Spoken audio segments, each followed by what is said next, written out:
Hey, science fiction fans, it's Mark Barsotti back again for part two of my interview with Paul Filippo. We're discussing his brand new spanking collection of short stories and novellas entitled The Visionary Pageant and Other Stories. And you're with me there, correct, Paul? I am here. You can Okay, I go. wanted to make sure. I'm down with myself. So we'll just pick up right where we left off. So there's a couple of what's called mashup stories in the collection. The steam house in Innsmouth. That's the proper pronunciation, is it?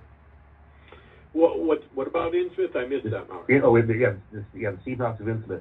So that rips on two famous writers of the fantastic, Jules Verne and H.P. Lovecraft, and I know Innsmouth was the title of a Lovecraft story, but what was so when the Jules Verne, well, first off, so the steam house, let's start there. Describe kind of what the steam house is. Okay. Well, once again, this story was created thanks to the prompting of an invitation. So there's a publisher called Black Coat Press, and they specialize in French science fiction. They do new, contemporary French SF, and they also have brought back an amazing roll call of science fiction that was basically unknown to the Anglo world, and these are all in English translation. So anyway, they were putting together an anthology, and they said, this story has to have something to do with French science fiction if you're going to submit.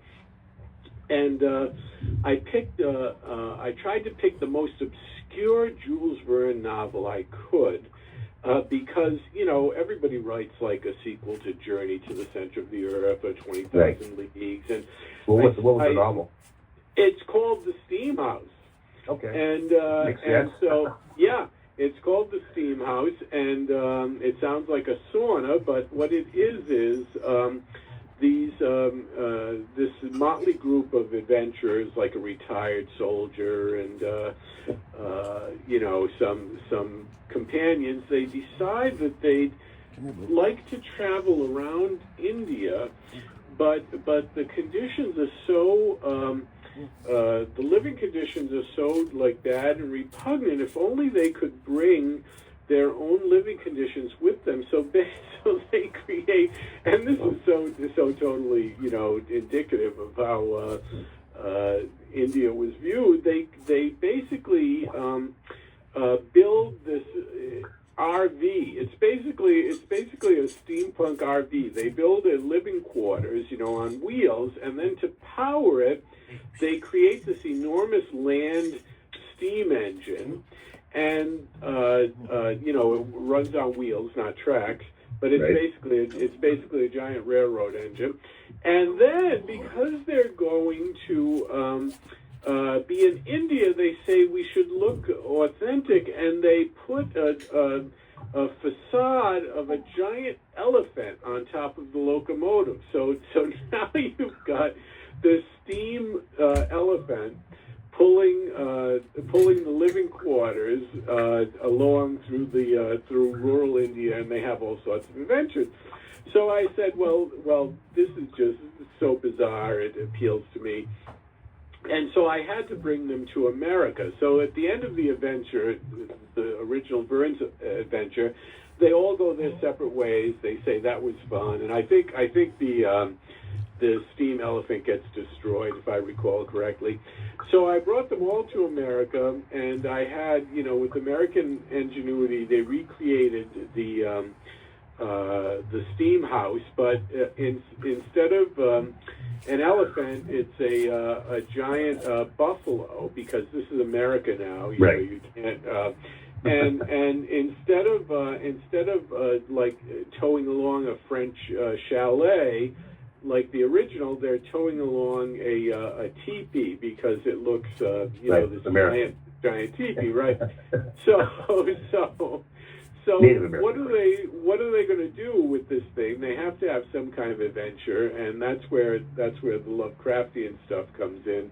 as long as they're up in New England, they've got to go visit the cursed seaside town of Innsmouth and have some adventures there. So I think this might be the first time that Jules Verne and Lovecraft have been conflated. I mean, I wouldn't bet my house on it, but I can't recall any similar instances. So I thought, right. Once again, it's a fun idea to mash up these two separate franchises and see what you can do with them. So yeah, and of course the new Steam Mouse has aquatic abilities as well. Yes. Yeah.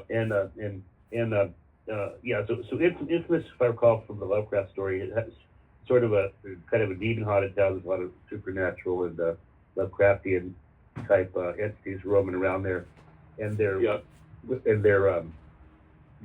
hooked up there in the stories. There's apparently some maybe fishmen, aquatic type creatures, and they're planning to capture some for P.T. Barnum, right? Right. Correctly. Typical American plot. But I did have fun in the original Lovecraft Innsmouth story. There's this broken and ruined old man who's like half insane from living in Innsmouth all his life, and he takes pity on Lovecraft's protagonist and gives some advice and stuff. So anyway, I brought him into the story, and I'm blanking on his name now, but I brought him in as a young man because my story takes place, decades before Lovecraft's original. So I had fun. I said, this character is kind of, a minor character from Lovecraft. I'll try to reimagine his backstory and see if I can utilize him. So those little kind of things, those Easter eggs give me great pleasure, if I can bring them off. Yeah, the high body count kind of representing probably the 19th century version of how maybe the English treated, the natives of India, and how Americans treated the Native Americans. And without giving anything away, I'll just say that at the end of the story, you may or may not want fish sticks for dinner. Yeah. So let's go on to the Dream Sculptor of AIP, standing for American International Pictures. Now this is maybe less of a matchup, more homage to the low budget horror and exploitation drive-in movies that were the stock and trade of American International, the low budget studio and home to famed producer Roger Corman is kind of the protagonist of the story. From the late 60s, I guess the late 50s, early 70s was really American International's heyday. How did you come to cast Corman as your protagonist of the story, I should say?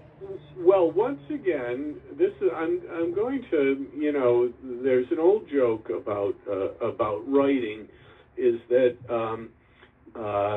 every writer inevitably turns into a hooker, because at first you write just for fun, and then you write for money. So it's just like sex, right? At first you do it for fun, and then you become a hooker and do it for money.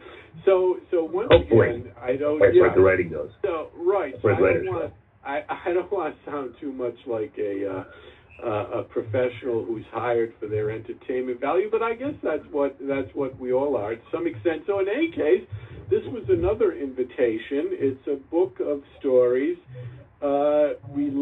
centering around J.G. Ballard. So Ballard, even though he's Corman, as you say, I would say they're dual protagonists, Corman and Ballard, although So they kind of share the same weight in the terms of the narrative, but ostensibly Ballard is the hero here. And so what happened was, I was talking to the editor, Maxim Jakubowski, who was putting the Ballard book together, and I said, I want to write a Vermilion Sands story, one of Ballard's great books. And he said, well, we've got 5 or 6 of those already. And I said, well, then I'd like to do this kind of Ballard story. And he said, yeah, a couple of people are doing that. So anyway, all the obvious choices were taken. And I said, you know what? I bet nobody is writing an alternate history that actually features Ballard as a protagonist, and I didn't even clear it with Jack Lebowski. I was so certain, and I think I'm pretty sure that my story was unique in that vein. So this is an alternate history in which Ballard, having survived the Shanghai Japanese prison camp, ends up in the U.S. because, unlike in real life, in my version, his parents are killed in Shanghai, and so now he's a foundling, and an international orphan group takes him up and brings him to the U.S. So here he is in the U.S. with all his instinctive Ballardian tropes and dreams and talents. And what does he turn his hand to? Not book writing, but movie making. Right. And so he hooks up with Roger Corman, and the story takes off from there. And Ballard turns out to be an unreliable partner in the movie making business. His obsessions get the better of him. Yeah, and just a quick aside here. So obviously, SF fans know Ballard from his work there, but probably he'd be best known to culture at large for Empire of the Sun, based on his growing up again during a World War II occupation of Singapore by the Japanese, because it was obviously made in the big budget movie back in the late '80s, I think it was. Right. So you cast him as kind of a young filmmaking prodigy of Corman's. So they head off to the SoCal desert, making the movie The Monster of Magenta Springs, and one of Ballard's kind of advisors / partners on the film is 60s LSD guru Timothy Leary, although this is obviously set in the 50s. So how did you turn on to the idea of casting Leary as a partner for Ballard? Well, obviously Ballard, part of in real life, part of the New Wave, and the New Wave had a certain reputation for druggy kind of narratives, and the whole generational '60s things where drugs played such a huge part. So I said, even though Ballard wasn't a drug user in real life, he's on a new path now, and he and Leary kind of gravitate towards each other. So I thought it was kind of like, when you're writing an alternate history, you want like resonances with the continuity that we know, the real history, but you want to kind of like warp them and twist them a little bit, so they're kind of like, they're not exactly shadows, they're kind of like distorted shadows of what really happened in our world. Right, and of course in the story, let's just say, LSD use was not limited to after hours on the set there, which kind of leads to it. And I really want to, but won't actually read the story's conclusion, which quotes maybe the most famous line by famed gonzo journalist / great American writer, in my opinion, Hunter S. Thompson. As a lifelong Hunter fan, I almost literally fell out of my seat when I read the last line of that. So my question was, when you had the story in play, I'm guessing probably not always, but when did you know that you were kind of building to that and we're going to use that line, that little bit of literary homage? When did that idea come to you as far as? I think relatively late in the story. It definitely wasn't one of those things where you've got the beginning and the ending. You weren't writing backwards from the end. No. I think I said, okay, I see where this is going, and here's a place for me to insert this. So, I feel like I actually had a very small communication with Ballard when I was asked to interview him for Science Fiction Eye, a great semi-professional magazine of the 80s.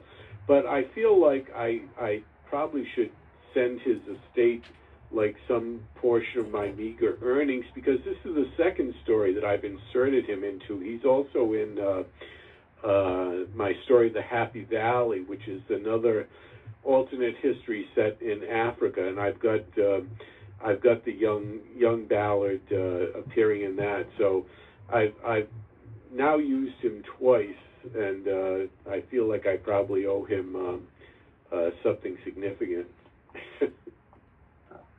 Well, you're keeping him alive in your literary work. So, barring barring either a cease and desist order, demand for payment, that's probably contributed enough.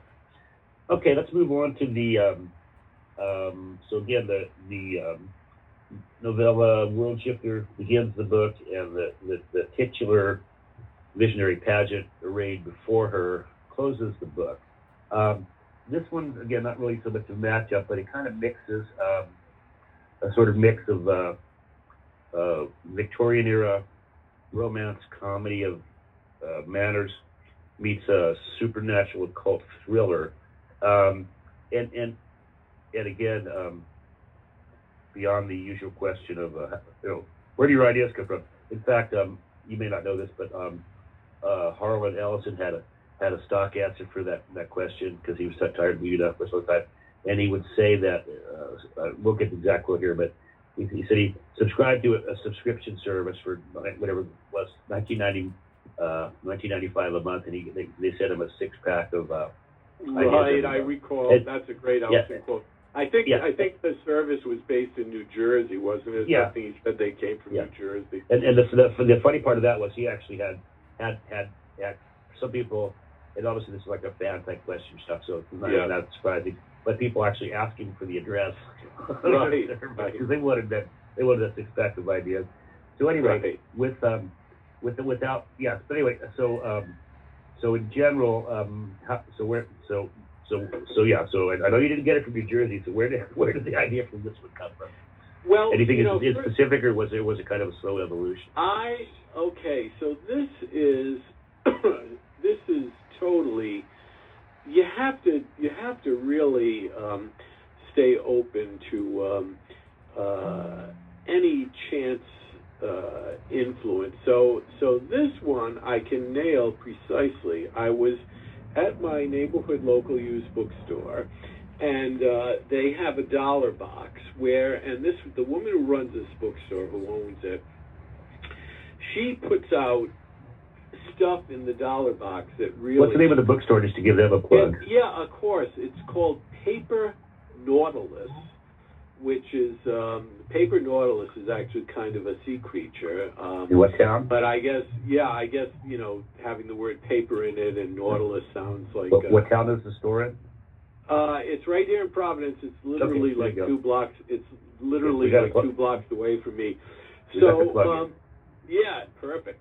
So she put stuff in the dollar box that is really generous. Like one time, there was the old Canadian humorist Stephen Leacock, and she just dumped. I love his stuff, and I showed up there one day, and there were like 5 of his books in the dollar box, and score, big score, But anyway, I picked up one item out of the dollar box, and it was the commemorative hardcover celebrating Providence's 150th anniversary. So we were founded in 1636. So 250th anniversary. So that was 1886. So right. This book was incredible. It had pictures, it had songs, that somebody had composed an official song for Providence's 250th anniversary. So I'm looking at this thing, which is now well over 100 years old itself, and it's in the dollar box. I'm saying, my God, this is like, I know my Rhode Island history pretty well, and I had never realized that this was such a big deal. So I said, I got to set a story during this anniversary year. And that was the initial impulse, but it only takes you so far. You've got the year and the venue, and but in terms of what's going to happen, so I started thinking of having a female protagonist. That was the next step in the evolution of the story. Yeah. And right into my next question. Right, and then there were going to be, significant supernatural things, and then when I came up with her her vocation, which was she was kind of like a Lois Lane type figure, you know, a budding reporter. But she was always slighted because of the role of women in those days, and so that made her kind what's the proper pronunciation of the character's first name? Is it Sofrina? Yeah, that's pretty much how I envisioned it. Yeah, and she's so very. Just quickly, she's very bold for the 1880s. She actually flashed his ankle at one point. Right. She had to be kind of a rebel. So yes, of course. In any case, now I've got the venue and the character, and you know, like Ray Bradbury says, if you have a character, you just turn them loose and follow their footprints. You know, so that. And I knew that somehow the celebration, which had inspired me, you know, there was going to be a big parade and the mayor and everything. Somehow that had to be the climax of the story. And then I started tossing in as many other tidbits of local Rhode Island history as seemed feasible. And it just evolved from there, you know. I wanted kind of a steampunk, quasi-horror type story. And then as the ancillary characters developed, her boyfriend and a rival reporter, and then there's this kind of witchy, mage-like woman who shows up in Providence, and she's Dune henchman with the weird bones. Right. There you go. So you toss all those elements in the pot. You just set it boiling, and hopefully. And then I had a little side visit to part of. Once again, you know, you can't write a Providence fantasy without invoking Lovecraft in some manner or form. So I had a little side excursion to part of Lovecraft's dreamland, the city of Ulthar, Ulthar. So I shanghaied that and brought it into the tale, and I'm still pretty happy with it. And I think she deserves to have some more adventures. So that's something on my she's a great character. Yeah, that's something on my future docket. Now she's gone from kind of, well, she'll still probably want to retain her journalistic side, but she's now kind of like a spook hunter, you know, like strange things kind of attract themselves to her. Yeah. Could be your $1 million character, man. Yeah, I guess. I don't know. We'll see. But that was printed again by Ian Waits at Newcon Press. He just does. He turns out these lovely. Often, what he does is he commissions like 4 novellas on the same general theme, and he offers them like you can buy them individually or as a set. And it's just he's very innovative that way. And the poor guy has had his own share of recent health problems, and yet somehow. He's still pushing ahead, you know. I admire him very much. Excellent. Yeah, I'm not too much of a like my historic knowledge is a bit spotty on this, but I think the great spiritualist movement of the mid-19th century, where ghost stories, I think that was probably a bit on the wane by 1886. But we have a little time left on this. With the interview, so talk a little bit about, again, without any spoilers, but go. I thought it was very well crafted and well done and very entertaining. So talk a little bit about the plot of Visionary Past. You kind of set up the very basics, but whet those readers' appetites a little bit more. Sure. So our gal gets an assignment. There's going to be a public lecture, kind of a new agey type metaphysical preacher has come to town, and it turns out to be this very kind of scary, like she who must be obeyed type woman figure, extremely attractive looking, the version of the deceiver. Right. So she's so our gal gets the assignment to go cover the lecture, and that leads her into digging deeper to investigate this gal and trying to figure out what's behind this rather cultish operation, and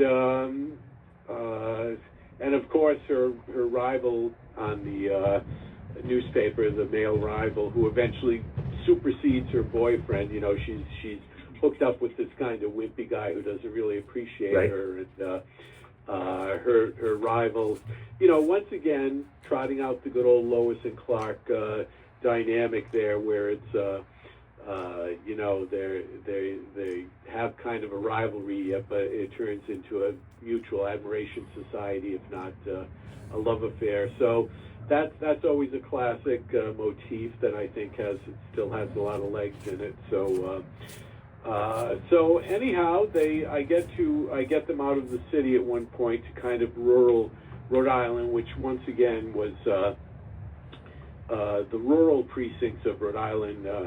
Fascinated Lovecraft because they were kind of, you know, weird. Was Lovecraft from Rhode Island? Oh my God, absolutely. He's okay. Our big native boy, and the granite marker that signifies his birthplace is literally like 2 blocks away from my house. I could. Yeah. I've noticed seen pictures of you by that. Yep. Well, the gravestone is one thing, but this is a granite marker just sitting on a street corner that says this is the corner where Lovecraft was born. So that's cool. That's how significant they regard him. And of course, we have the every other year convention Necronomicon named after his famous fake book, and so he's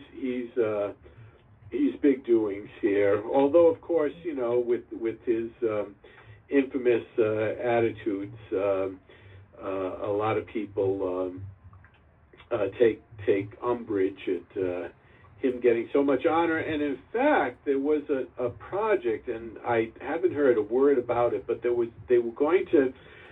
a life-size statue of him commissioned, and it was actually created, and they were going to situate it somewhere in the city, and that plan has gone by the wayside.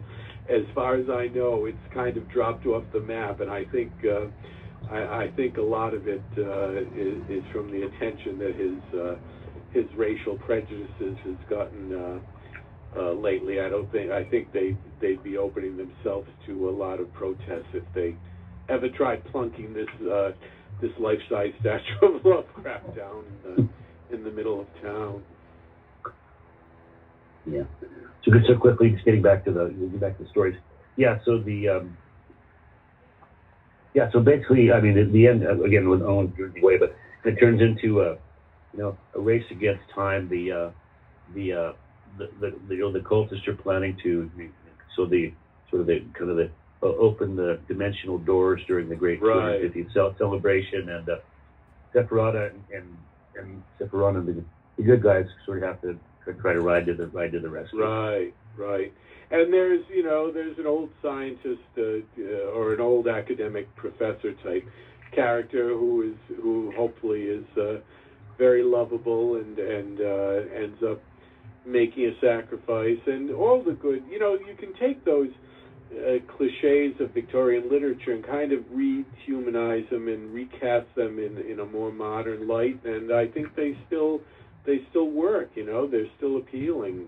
That's why that period was called the Age of the Storytellers. I mean, Stevenson and Haggard and all the rest. They knew what they were doing when they evoked all these certain archetypes. Right, and they obviously still work in the right creative hands. And thanks, Mark. I tried to do a good job with it. Yeah. Okay. Well, and then, of course, you can get some anachronisms in too that kind of shed light on the relationship between our two eras. Which anyone particularly want to mention? Well, just in the way that she's kind of proto-feminist, right. that just harks to our modern conception of women's roles and stuff. So kind of that thing where it's a commentary on the similarities and divergence between the past and the present. Yeah, it was pretty subtle though. I mean, she was obviously straining against the restrictions of the day, but there was everybody think like one day she dreamed that women may actually get the vote. Right. And you try not to be didactic. You want to just Yeah. be treated with a light touch. Yes, sir. Yeah, good. So again, that's like we're talking. Well, much of it, yeah, but a lot of humor in that story. Great plotting, great characters, thanks, and Mark. another home run as far as I'm concerned. So we actually came in almost on schedule for the second half of the Cool. interview. Anything we haven't touched on? You wanna mention about this collection or anything else going on? Just that that volume was book number 50. That was I can lay out all 50 titles for you if you have an extra 10 hours, but I won't do it. But that was book number 50, counting little chapbooks and so forth, which had standalone publication. So I'm kind of proud of that, and I don't know if I have 50 more in me, but at least a couple of more. So I always looking to the future, which I guess is the definition of a science fiction writer. There you go. And I'm looking at the dedication page. I think it's for your lovely wife Deborah. But then with the copyright under there. So yeah, all stories are that in this. Again, the book title is The Visionary Pageant and Other Stories by Paul Filippo. All written between 2021 and 2024. So once again, your prestigious output continues to pace, which I'm glad to see. And any ideas or any kind of rough time frame as far as when we can expect the book in the Jack Vance universe to appear? It's my next big project, so I'm hoping, fingers crossed, I'm hoping to turn in a manuscript before the year is out, and then how fast they publish it is up to them. Sure. Have you started it yet? I have not, but that's only because I'm working on another novel, which is actually much further along. It's the novel in progress is called Phantoms of Brooklyn, and I've got 30,000 words of that done. So that's encouraging. It's that's about 1/3 done. So I gotta finish that before tackling the Phantom. You want to end up by giving us a brief plot preview on that? Yeah, Phantoms of Brooklyn. Half of the narrative takes place in contemporary Brooklyn, and the other half takes place in 1894 in Brooklyn, and the two halves are obviously connected, and as the book goes on, you start to see the connections more and more clearly until they kind of converge towards the end. So it's like half is kind of like a contemporary, not gonzo, but contemporary weirdness, like maybe my book Spondulix, and then the other half is almost kind of a steampunk adventure. And will there be phantoms involved? There are phantoms, indeed. Absolutely. Okay, not to spoil anything, but... Yeah. All right, pal, it's been great talking to you again. Thank you so much for your time. My total pleasure. Thank you for another great collection of very entertaining and thought-provoking and kind of mind-bending concepts. All in your inimitable style. You are like my ideal reader, I think, in many ways. I'm gonna next one. Who knows? There might be a little. There might be a character with the initials MB in the next story. Well, just see if you're gonna kill me off. Give me an epic death. Okay, I'll give you a warning. Or kill off my there you go. My initial twin. All right, my friend. Have a great rest of your day. You too. Be well. Bye. All right, fans of the Fantastic, I hope you enjoyed that recent chat with Paul Filippo. And if you did, or even if you didn't, really check out his latest book. Is really excellent. Again, the two novellas. We talked about the other one, World Shifter, in part one of this two-piece interview series with Paul in that book. But tremendous stuff. Completely new, as far as I know, sci-fi concept in that novella that did Real yeoman work. And so yeah, check out his books on Amazon. Buy this one if you want. I don't get any kickbacks, unfortunately, but if you buy it and don't like it, send it back to Paul. He'll send you double your money back and tell him I said so. Anyway, last bit of advertising, like and subscribe, blah, blah, blah. This has been a Not Ready For podcasting production.